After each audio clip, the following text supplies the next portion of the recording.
बिस्मिल्लाहिर्रहमानिर्रहीम। अस्सलाम वालेकुम। आज 2 जून है और दिन है जुमेरात का। गो कि अभी मैं इस्लामाबाद हाई कोर्ट की तरफ जा रहा हूँ, जहाँ मरीम नवाज साहिबा के केस की समाअत है।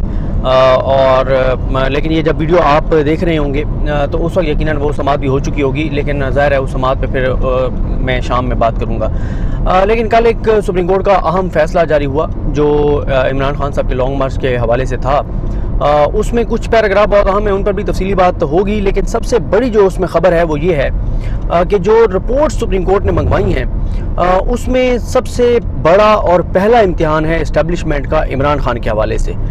उनका वो किस हद तक इदारा न्यूट्रल है, नहीं है, या वो इदारा इस हद तक एक पेज पर आ चुका है मौजूदा हुकूमत के साथ कि वो इस हुकूमत के जुल्म, जबर, तशद्दुद, बर्बरियत, जो रियासती दहशतगर्दी है उस पर वो इदारा कुछ लिखता है या नहीं लिखता। ये बहुत बड़ा इम्तिहान है, क्योंकि सुप्रीम कोर्ट ने जो जिन जिन इदारों से रिपोर्ट्स मंगवाई हैं उनमें IG पुलिस हैं। IG पुलिस के हवाले से ख़ुद जस्टिस मज़ाहिर अली अकबर नकवी साहब ने ये रिमार्क्स दिए सुप्रीम कोर्ट के इस बेंच में शामिल जज साहब ने कि IG साहब आपने बहुत बैगेज उठाया हुआ है और इसलिए आप एहतियात करें, आप एहतियात से अपने जो है वो इस्तेमाल करें इख्तियारात। IG का सबको पता है जिस तरह उनको लगाया गया, उनका जो माजी है वो किसी से ढका छुपा नहीं है। और जिस तरह इमरान खान साहब ने कहा कि जो मौजूदा IG हैं वो उसी तरह से शहबाज शरीफ के बूट पॉलिश कर रहे हैं जैसे शहबाज शरीफ अमेरिका के कर रहे हैं। जैसे अमेरिका के सामने करप्ट लीडरशिप नहीं खड़ी हो सकती, इसी तरह से इस लीडरशिप के सामने करप्ट अफसरान नहीं खड़े हो सकते, और वो हमने देखा भी सही। वो IG रिपोर्ट देगा जिस IG ने सुप्रीम कोर्ट के अहकामात के बाद भी उनको मानने से इनकार किया और राना सनाउल्लाह के हुक्म पर जुल्म, जबर और बर्बरियत जारी रखी। छोटे छोटे बच्चे, खवातीन, बुजुर्ग, उनके साथ शेलिंग हुई, उनके साथ जो जुल्म हुआ वो पूरे पाकिस्तान ने देखा। लेकिन ये सारी चीज़ें इदारे की जानिब से ऑन रिकॉर्ड आना बहुत ज़रूरी है, क्योंकि आगे सुप्रीम कोर्ट ने स्पेसिफिक सवाल भी पूछा है। चीफ कमिश्नर इस्लामाबाद से जवाब मांगा गया है, DGIB से मांगा गया है और DGI से मांगा गया है, सेक्रेटरी वजारत खारजा से मांगा गया। इन सब में एक ही नाम है जिससे ये तोक़ो की जानी चाहिए और तोक़ो की जा सकती है कि वो गैर जानिबदार रिपोर्ट देंगे। लेकिन ये इम्तिहान है, अभी ये नहीं कहा जा सकता कि गैर जानिबदाराना रिपोर्ट दी जाएगी या नहीं दी जाएगी, या वही मौक़िफ़ अपनाया जाएगा इस रिपोर्ट में भी जो पुलिस का मौक़िफ़ होगा, जो इस जाबिर और जालिम और एक ऐसी हुकूमत का होगा जिसने मॉडल टाउन किया, जिनका माजी सबके सामने है। तो इसलिए ये बहुत इंपॉर्टेंट है कि क्या रिपोर्ट आती है, इससे अंदाज़ा हो जाएगा कि दायरा कितना न्यूट्रल है। क्योंकि आगे जो सुप्रीम कोर्ट में मैं आपको चल के बताता हूँ जो सवाल पूछे हैं। पहला सवाल अदालत ने पूछा है कि क्या इमरान खान ने पार्टी वर्कर्स को किस वक्त टी चौक जाने की हिदायत की। इसमें एक नुकता बहुत अहम है कि सुप्रीम कोर्ट के जो अहकामात थे वो लेकर जाने थे बाबा रमान साहब और उन्होंने फैसल चौधरी एडवोकेट साहब जो फवाद चौधरी साहब के भाई हैं और आजकल वो इन केसेस में पेश हो रहे हैं तरीके साहब की जानिब से, उनको फैसिलिटेट किया जाना था। लेकिन जब रास्ते नहीं खुले, जब शेलिंग हो रही थी, जब जुल्म हो रहा था, तो कैसे वो वहाँ पर जाते।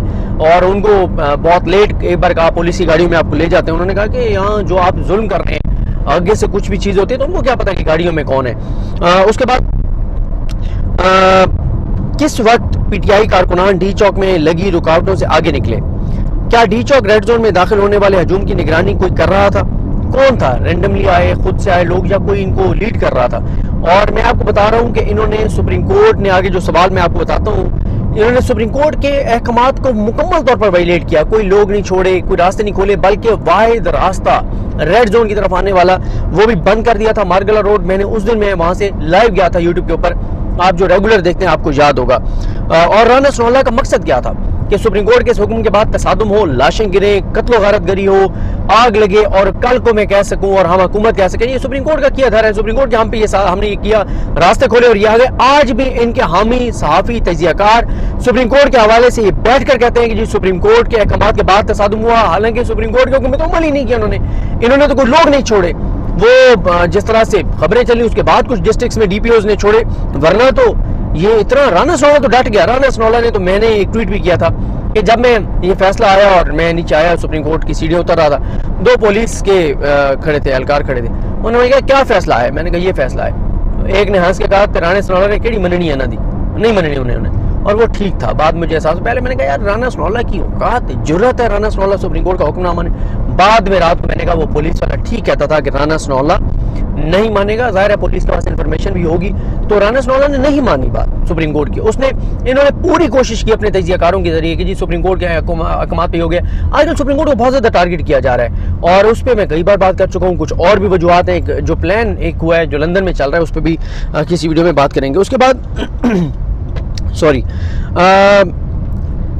ये भी सुप्रीम कोर्ट ने पूछा है, क्या डी चौक रेड जोन में दाखिल होने वाले हजूम की निगरानी को कर रहा था, क्या हुकूमत की जानिब से दी गई यकीन दहानी की खिलाफवर्जी की गई?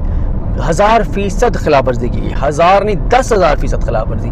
उसके बाद अच्छा चले ये मान लेते हैं हम कि ये रेड जोन में लोग आना और रुकावटें हटा के आगे आना चाहते थे। कराची में क्या मसला था, लाहौर में क्या मसला था, दीगर शहरों में क्या मसला था? और वो काशिफ अब्बासी साहब ने बड़ी ज़बरदस्त बात की, मैं वो क्लिप भी किसी वीडियो में आपको सुना दूंगा। और वो काशिफ अब्बासी साहब ने कहा, उस दिन कमरुज़्ज़मान कायरा साहब से उन्होंने पूछा कि कमरुज़्ज़मान कायरा साहब ये क्यों किया? उन्होंने कहा इमरान खान ये करने आ रहा था, तसादुम आग लगाने आ रहा था। उन्होंने कहा अच्छा यहाँ तो इमरान खान आग लगाने आ रहा था, तो लिबर्टी में जो पुरअमन लोग थे, खवातीन थे, बच्चे थे, बुजुर्ग थे जो कराची में, उनके ऊपर जुल्म क्यों किया? वो जी यहाँ पहुँच सकते थे। उन्होंने कहा उनके पास जहाज़ है, वो पहुँच सकते हैं, अक्ल को हाथ मारे।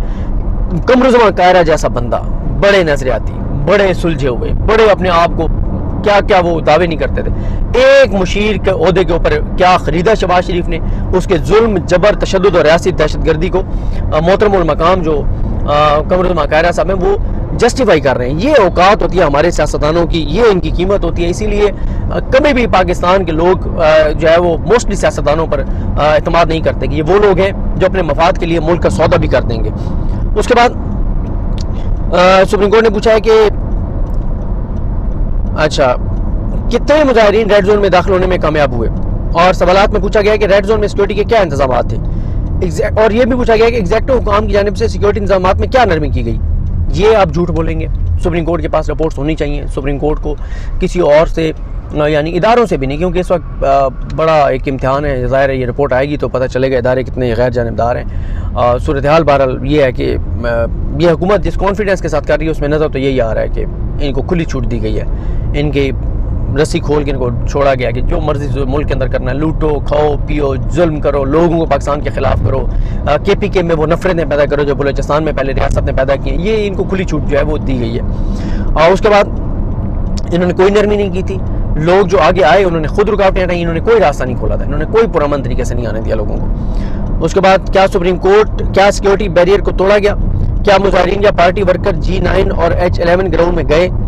और इसके अलावा अदालत ने जख्मी, गिरफ्तार और अस्पताल में दाखिल होने वाले मुजाहिरीन की तफसीलात भी तलब की हैं। और सुप्रीम कोर्ट ने कहा कि जायज़ा लेकर कि ये देखा जाएगा कि सुप्रीम कोर्ट के अहकाम की हुकूमतदुली हुई है या नहीं हुई, और कि सुप्रीम कोर्ट के हुक्म की हुकूमत ने खिलाफवर्जी किया या नहीं।